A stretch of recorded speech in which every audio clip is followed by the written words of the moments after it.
Good evening and welcome to Spirit of Unity's. I'm sorry, my computer just went crazy. Welcome to Spirit of Unity's Advent series. Tonight is the fourth Sunday of Advent, and so we're going to be talking about joy. I'm going to light the candle. I got a head start this time because the candles were getting hard to light all of them without the match going down to the end. So I am going to light the last candle for Advent. The Christmas candle is in the middle. Okay. So we've already explored hope, peace, and love, and tonight we are doing joy. Now, I know it probably feels like the joy is wanting this year um, based on the news stories that we've read and some of the problems that we're all experiencing. They might be financial, personal, political, whatever. So I would invite you to uh, try to get past all of that.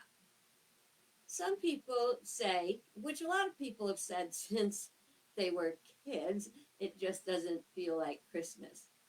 Of course, it doesn't feel like Christmas for some of us because we grew up and, nobody's doing the stuff for us and uh, nobody's going to bring us anything special like that we totally didn't expect.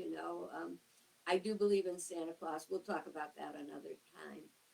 But it doesn't feel like because we've grown up and then we had kids and then the joy was back in Christmas because our joy was enjoying watching our kids. And then our kids grew up. And then they had their own kids and their own homes and their own celebrations and everything, which with your family scattered out across the country like mine is, I get to like visit one family here and there, and it is hard to generate joy, but it's something that's very important because not having joy is very dangerous. It's dangerous for two reasons.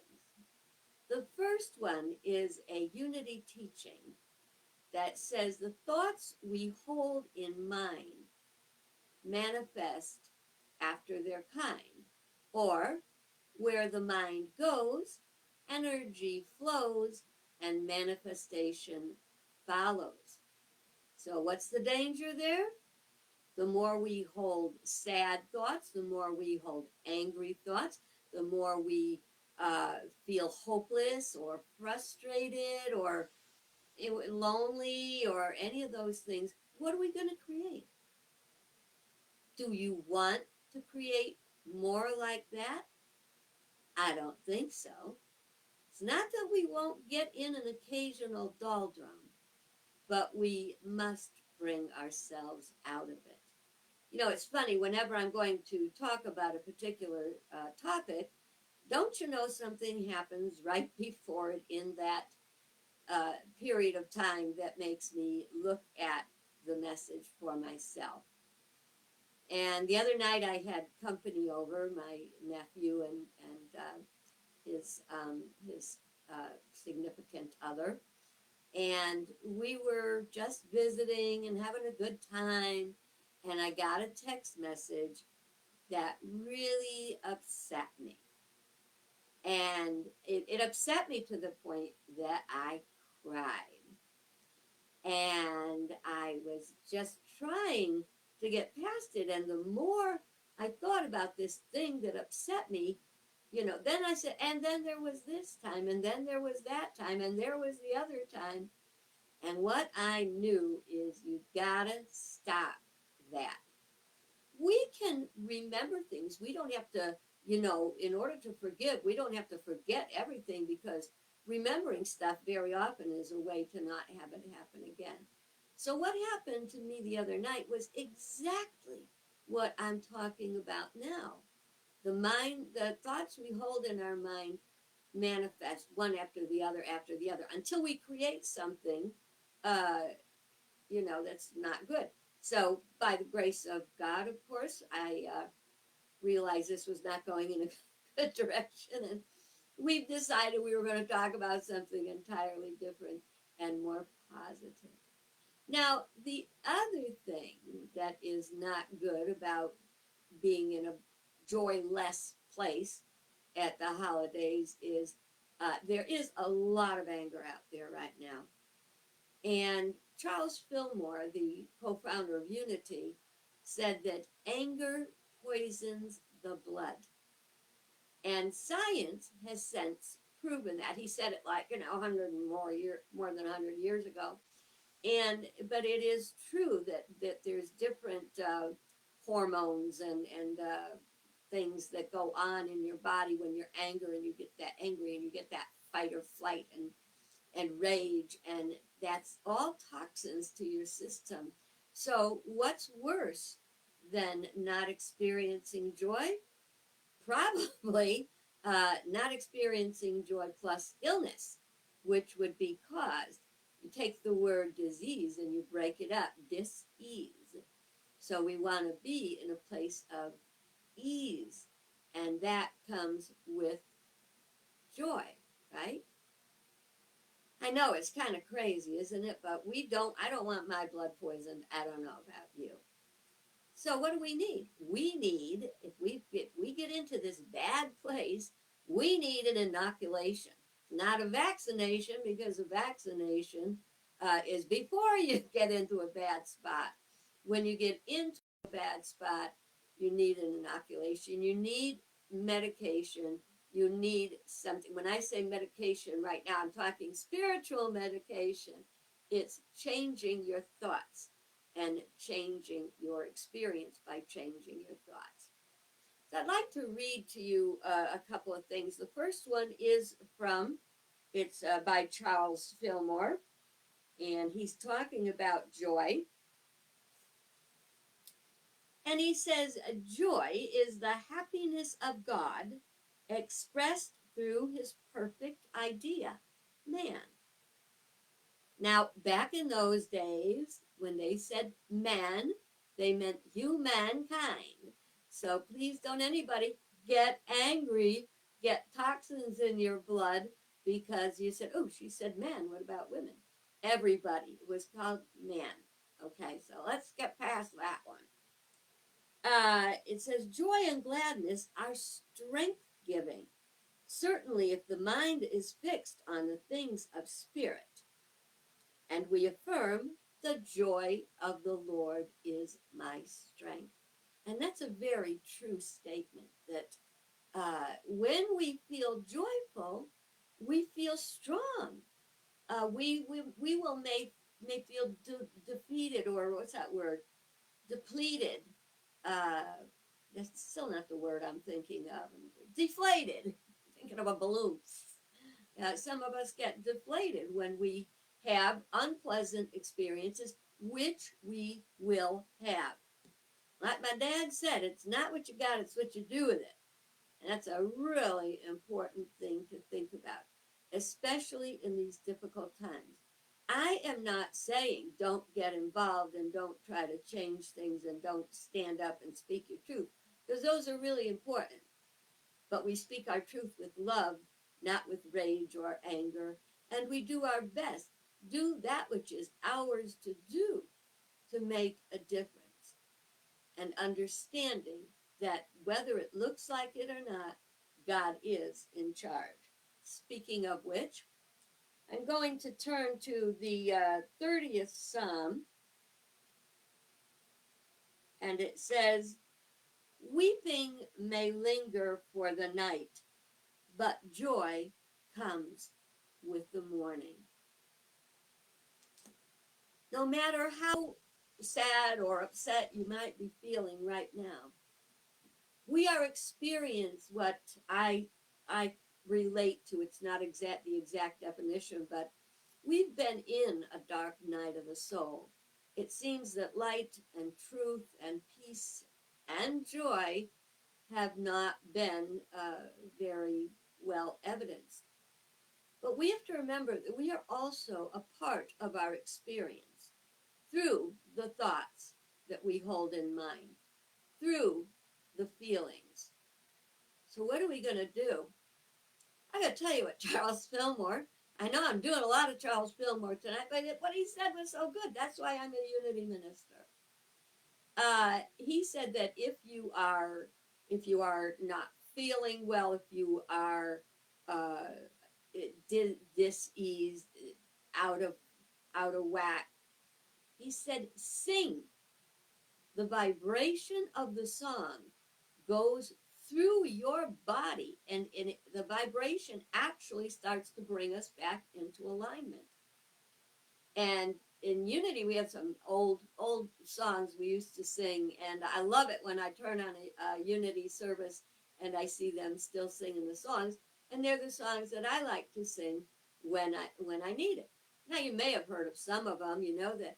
Remember that old one that came from Sunday school, I think, in every kind of church. You know, I got the joy, joy, joy, joy down in my heart, down in my heart. Down in my heart, I got the joy, joy, joy, joy down in my heart. Down in my heart today. Well, that's a good one, right? If you walk around the house, or I don't care, in the shower, go in public, I don't stop, go to the middle of Walmart and start singing that. See what happens. Be your own flash mob. Um, another one, which I actually do, I sing it to myself when I need it, and it's for healing, and it says every little cell in my body is healthy, every little cell in my body is well, every little cell in my body is healthy, every little cell in my body is well. I'm so glad every little cell of my body is happy and well. I have to say that when I'm gimping around on my healing leg, and but it does make a difference. So sing, sing, make a joyful noise to the Lord. We know that's important. And then what? So we do inside. How do we get singing? So we got that down. What else can we do to change our experience? Well, another thing is to have gratitude. There are things that we must have gratitude for. And everybody, whether it's just that you're breathing, you're on the planet, you did a good job with something, there's food in your fridge, there's always things. Today, though, as we talk about it doesn't feel like Christmas, we think about the reasons why it doesn't feel like Christmas. And one of those things, for me anyway, is being far from my family. And this year, especially because I had the broken hip, I couldn't travel. But my hip's healed. Even though I'm limping and gimping, my hip is healed. I'm just working on some residual stuff that has to come back into place. But I miss my family very much. And you got two choices when you're talking about memories. You can either feel very sad and blue and miss the people, because we do. But I'm going to make this metaphysical prescription for you today. And that is that you take the time to write down or ponder or look at pictures and be grateful for those memories. Because no matter what, those memories are real. Those good times really did happen. When we're depressed, if they're sad, if thoughts held in mind, they bring more to them. You don't want those thoughts held in mind, create after their kind. Look at those memories and say they were real. They really were. They were a part of my life, and nothing can make them unreal. Now, you see, negative memories, we can very often change how they came about. Of course, change your thoughts, change your mind, change your experience. As we change our thoughts and we learn from our negative experiences, we can just not do that anymore. And so if something's bothering you, this is why we want to hold on to the positive memories and give thanks for them. Everything we give thanks for is blessed and comes back blessed and multiplied.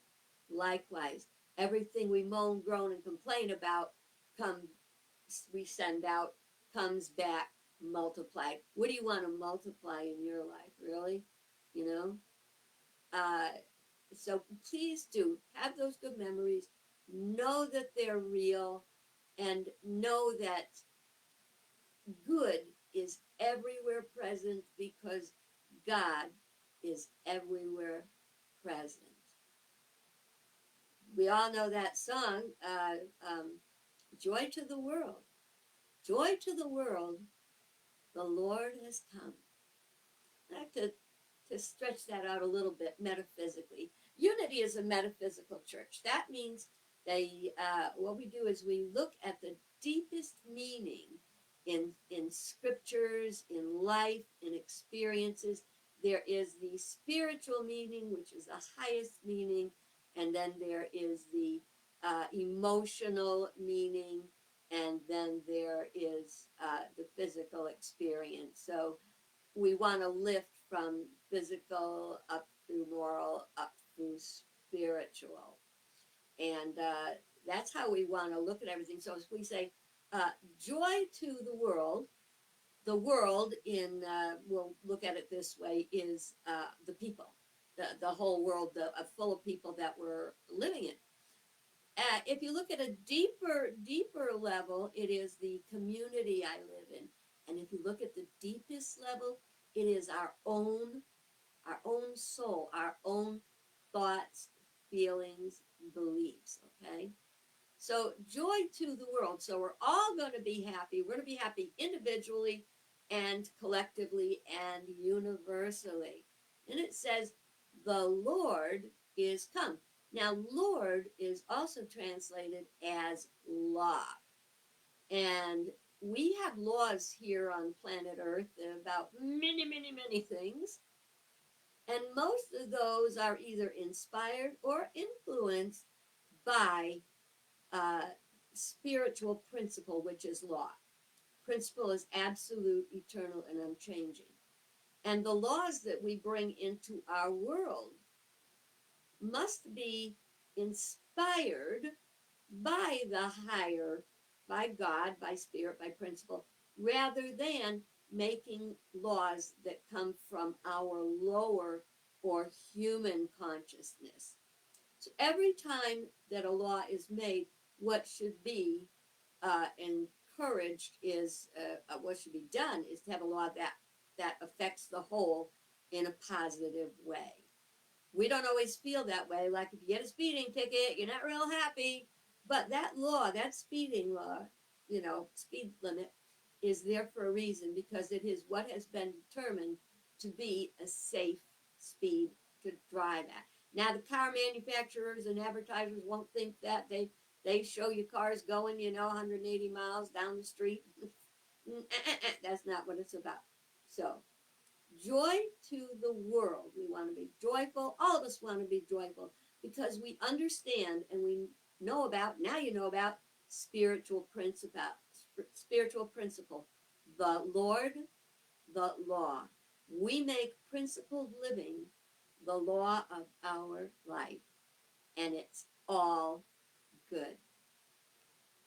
Well, I hope you enjoyed that today, and I hope that it will enhance your Christmas experience, especially if you might have been kind of feeling like it just doesn't feel like Christmas. And when you start to feel that way, maybe you should sing that song. What is it? It's beginning to look a lot like Christmas, because that is out there. All right. Well, you be blessed. Have a wonderful week. I'm gonna do a little piece on Christmas Day, so I hope I see you there.